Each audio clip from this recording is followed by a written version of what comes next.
guys remember 2 years ago after Terence Crawford beat Errol Spence Jr., they was asking him about moving up in weight. And I think they even asked him about a Canelo. And he said clearly, well, there's weight classes for a reason. Those boys is big up there. Even me, I know my limits. This is, what Bud was saying. And then he did it like a 360 and started really pushing for Canelo. So you gotta ask yourself, what happened? What made Terence Crawford decide to step to a guy 2 weight classes above him? It's called changing your mind, folks. It's called changing your mind. And it's probably was also a little bit of, he probably was thinking about some things too. And I think a lot of it was money motivated too. I'm a Bud fan, but it is what it is. I believe part of it was he saw that, look, I've been in this game for a while. I'm getting older.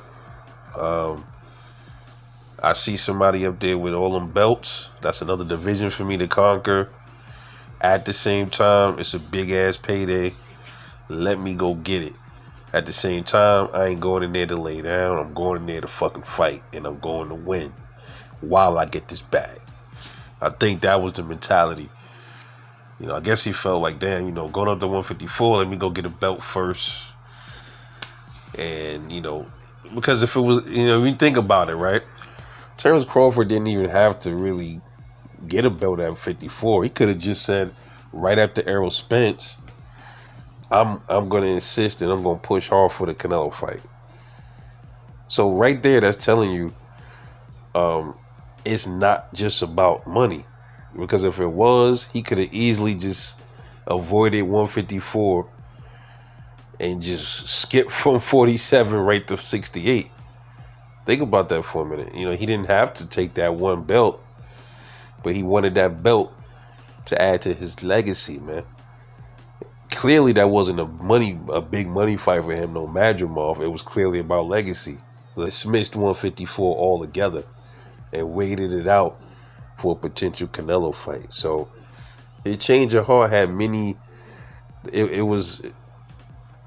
had a change of heart for many reasons. There was different motivations behind it, but I think a lot of it was him thinking about his age was a big factor in it, and his future in boxing. How much time he got left? How much mileage can he go before he decides to retire his engine? You feel me?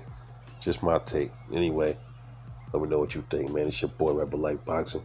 Catch y'all later.